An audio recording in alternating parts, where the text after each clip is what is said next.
Құрметті қалайық, осы видеомен жан-жаққа бөлісіңіздер, барша халық білсін, қазақ халқы білсін.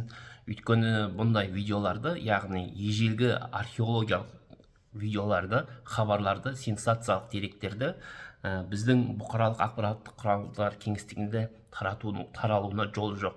Мысалы үшін 4000 жыл бұрынғы андроновтар деген мәдениет болған. Өздеріңіз білесіздер, музейге барғаннан бәріңіз көрген шығарсыздар. Ол туралы мысалы үшін қатты айтылмайды еш жерде. Бір заколустьеда қалып қойған. Неге? Себебі Қазақстанның ежелгі мәдениеті болмау керек.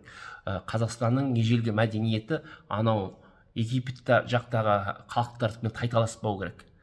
Міне сондай көзқарастан Қазақстанның жеріндегі ежелгі көне тарихтар жария етілмейді еш жерде.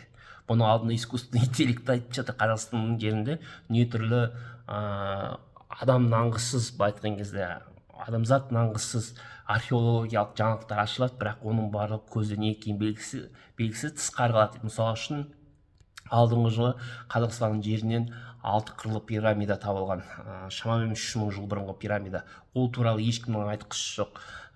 Мысалы үшін Совет үкіметі кезінде Қазақстанның жерінде ең алғаш болып ешкі, қой бар үйретілгеннің сол заманда дәлелденіп, оның барлығы да құпияланған, оның барлығын да айтқызбайды. Енді мына бір деректі қараңыздар. Бұны Әлекей Марғұлан атындағы археологиялық институты жариялап отыр. Қазақстанның яғни жерінен былай айтайын, дұрыстап айтайын, Қытайға алғаш рет үй мысығы Қазақстаннан барған екен. 8-9 ғасыр кезінде, Таң империясы кезінде. Оны дәлелдеп отырған британдық пен қытайлар, қазақтар емес. Британдық пен қытайлар Қазақстан жеріндегі Қызылорда облысы Қазалы ауданында табылған Жаркент деген ежелгі оғыздардың астанасының несі бар, қиранысы, сол жерден табылған мысықтардың сүйегінің ДНК-сы мен өздерінің сүйегінің ДНК-сын салыстырған кезде Қытайға тұңғыш рет мысықтар қазақ жеріне барғаны анықталды. Яғни орталық Азиядан барған деп жалпылай айтуға да болады. Бірақ қазақ жеріне именно барған, жаңағы ДНК совпадать еткен. Енді бұл өте айтқан кезде сенсациялық дерек. Себебі Қытай жеріне мына не қайда?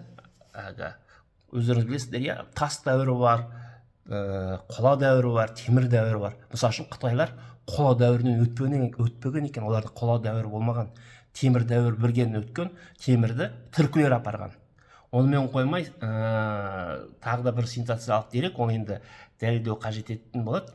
Мысалы үшін Қытайдың әскеріне тұңғыш рет ат мінуді үйреткен үйсіндер екен. Яғни үйсін деген ол ғұндар. 2000 жыл бұрын біздің ата бабаларымыз оларға атты үйреткен екен, ат мінуді үйреткен екен. Қарап отырсаңыздар, бұндай жаңалықтар қазақ жерінде өте көп. Сондықтан да бұндай видеолармен үздіксіз бөлісіп отырыңыздар, балаларымыз, жастарымыз көрсін. Рахмет.